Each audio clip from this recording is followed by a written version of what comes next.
Hello hi everyone అండి. మారుతి సాహితీ channel ప్రేక్షకులకు స్వాగతం సుస్వాగతం అండి.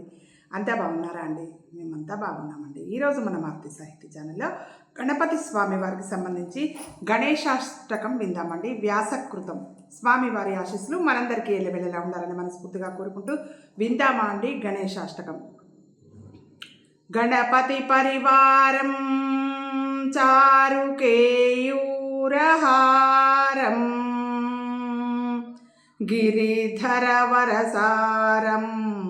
యోగినీ చక్రచారం భవభయపరిహారం దుఃఖదారిద్ర్యదూరం గణపతిమభివందే వక్రతుండావతారం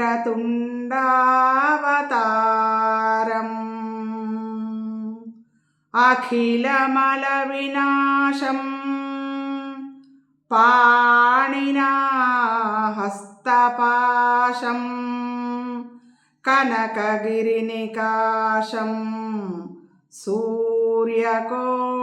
సూర్యకోటిప్రకాశం భజ భవగిరినాశం మాలతీతీరవాసం గణపతిమభివందే మానసే రాజవహంసం వివిధమణిమయూఖైః శోభమానం విదూరైః కనకరచితచిత్రం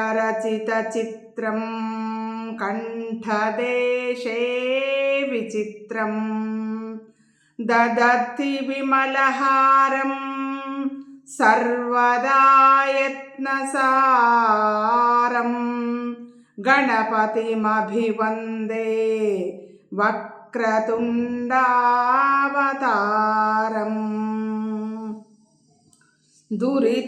దురితగజమమందం వారుణీం చైవ వేదం విదితమఖిలనాదం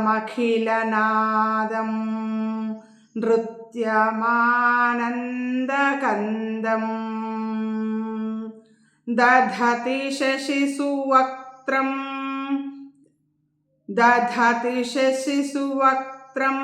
చాంకుశం యో విశేషం గణపతిమభివందే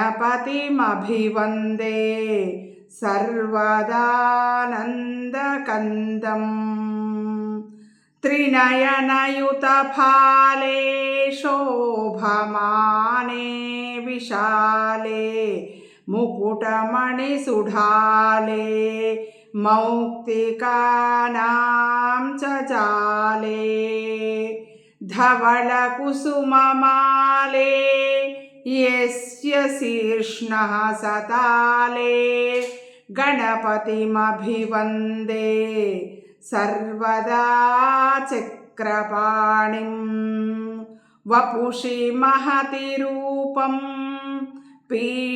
పీఠమాదౌ సుదీపం తదుపరి రసకోణం తస్య చోర్ధ్వం త్రికోణం గజమితదళపద్మం సంస్థితం చారుచెద్మం గణపతిమభివందే కల్పవృక్షస్య వృందే వరద విశదశస్తం దక్షిణం యస్య హస్తం సదయమభయదం తం చింతయే చిత్తసంస్థం శబలకుటిలశుండం చైకతుండం ద్వితుండం గణపతిమభివందే సర్వదా వక్రతుండం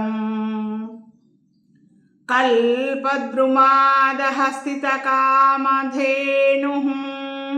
కల్పద్రుమాదః స్థితకామధేనుః చింతామణిం దక్షిణపాణిశుండం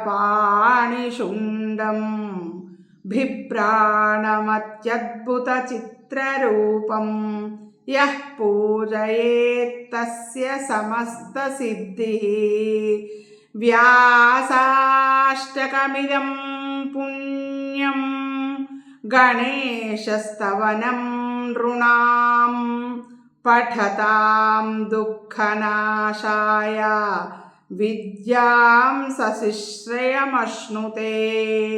ఇది శ్రీ పద్మపురాణే ఉత్తరాఖండే వ్యాసవిరచితం గణేశాష్టకం సంపన్నం. స్వామివారి ఆశీస్సులు మనందరికీ ఎల్లవేళలా ఉండాలని మనస్ఫూర్తిగా కోరుకుంటూ, మనందరం ఆనందంగా, ఆరోగ్యంగా, సుఖంగా, సంతోషంగా ఎల్లవేళలా ఉండాలని స్వామివారిని వేడుకుంటూ, మీ అందరి ఆశీస్సులు, ప్రేమ, ఆదర, అభిమానాలు మన మారుతి సాహితీ ఛానల్కి ఎల్లవేళలా ఉండాలని మనస్ఫూర్తిగా కోరుకుంటూ ఉంటానండి. మీ మారుతి సాహితీ ఛానల్.